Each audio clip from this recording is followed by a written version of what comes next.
Un animé qui parle de musculation? Bon, ça devait arriver un jour ou l'autre vu le succès du fitness. Mais on va en parler aujourd'hui. Ah, et si t'entends un bruit de ventilateur, c'est parce que j'ai abandonné. C'est bon, même s'il y a un peu de bruit en fond, je veux pas mourir de chaud.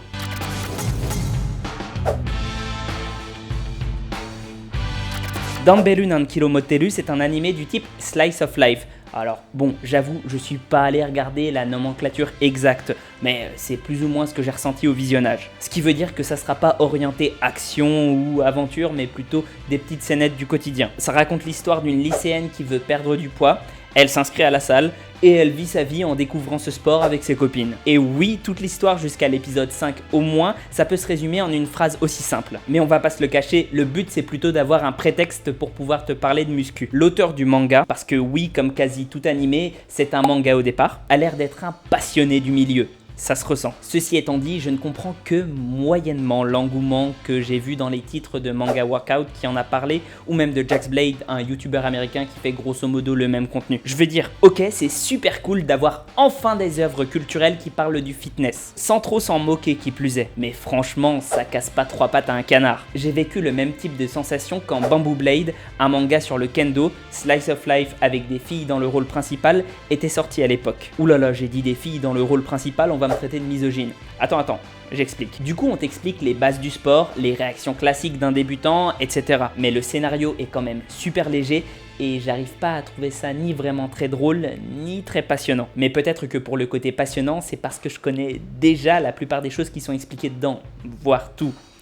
Je suis coach. Oui, certaines vannes me font un peu rire. Et encore, je pense que j'exagère naturellement mes réactions parce que je suis devant la caméra, en live, quand je le regarde sur Insta avec vous. J'ai inconsciemment envie de rendre le tout agréable à regarder, mais je me tordais de rire tout seul devant mon écran, devant un Grand Blue par exemple. Ce qui n'est du coup pas le cas ici. Au bout du 5e épisode, je commence par exemple sérieusement à saturer du fanservice omniprésent. Honnêtement, on dirait un hentai par moment, même si c'est peut-être le seul animé dans lequel ça se justifie parce que ça parle de la culture du corps. Ou des gags récurrents du genre le coach qui explose ses vêtements régulièrement pour faire une pose de bodybuilding. D'ailleurs, en parlant de ça, je trouve que c'est assez bien vu qu'il fasse plus gros sans ses vêtements qu'avec. C'est l'effet classique du pratiquant naturel qui, s'il est sec, a l'air lambda quand il a ses vêtements, et à l'inverse, s'il a l'air costaud, si tu lui enlèves son t-shirt, il fait gras. Et c'est ça que j'apprécie dans la série, des petits détails bien vus. Par exemple, donner les calories de chaque aliment que l'héroïne ingère dans le premier épisode, c'est brillant. On va en reparler d'ailleurs. Ou même montrer de façon réaliste qu'on ne progresse pas à une vitesse hallucinante en muscu. En revanche, il y a quelquefois des énormités aberrantes qui me gâchent complètement le visionnage. Et j'ai remarqué que c'était plus au niveau de la nourriture d'ailleurs. À un moment, sa copine lui dit sans pression qu'il n'y a que l'insuline qui fait grossir. Donc qu'il faut une diète avec des apports répartis sur la journée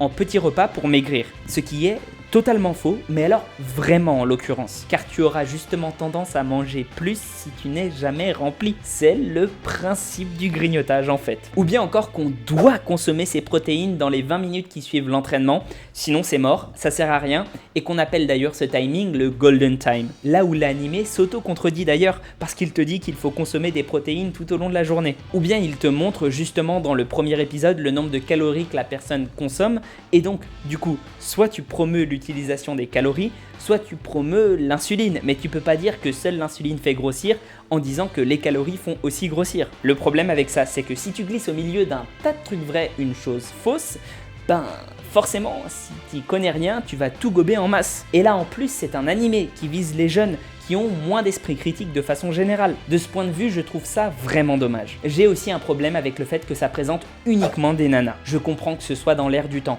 mais ce que je ne comprends pas, c'est pourquoi elles devraient s'entraîner uniquement entre elles avec un coach. Je veux dire, on sait très bien, et c'est dit dans l'animé, que la salle c'est un environnement principalement masculin. Je parle pas des cours collectifs ici, puisque l'animé n'en parle pas non plus. Le Japon est un pays qui manque cruellement de sociabilité entre les deux sexes. Leur salle n'est pas exclusivement féminine. Alors pourquoi ne pas en profiter pour faire la promotion d'un peu de sociabilité? Pourquoi ne pas les faire côtoyer d'autres gars? Créer des amitiés? Montrer le côté social et puissant de la salle qui fait souvent s'effacer les différences devant la rigueur exigée pour avoir un entraînement efficace. Pour prendre encore une fois pour référence Grand Blue, ça fonctionne très bien dedans et je pense que ça apporte beaucoup plus de dynamisme aussi. Bref, je râle, mais je continuerai tout de même à regarder tous les lundis sur Insta à 20h en live. Donc rejoignez-moi. D'ailleurs, ça peut aussi changer les dates, donc sois au taquet pour pas les louper, suis mes posts même sur la communauté YouTube. Ne serait-ce d'ailleurs que pour en signaler les erreurs, et puis parce que c'est aussi un peu cool de regarder ça ensemble. Tous les 5 épisodes environ, je compte aussi te faire une petite review comme ça sur ma chaîne pour te donner mon feeling sur l'évolution. Et sur ce, Utip, Tipeee, Discord, n'hésite pas à y passer. Bref, la routine habituelle, si tu penses que mon travail mérite salaire, ben tu peux y aller. Tu peux aussi commander sur Greenway avec mon lien d'affiliation. Ça me fait des sous substantiellement, et toi ça te fait de la whey de bonne qualité, moins cher. Prends soin de toi et à la prochaine. Il y a un site qui m'a proposé de faire des reviews de BD, manga. Est-ce que ça t'intéresserait? Et si oui, dis-moi lesquels.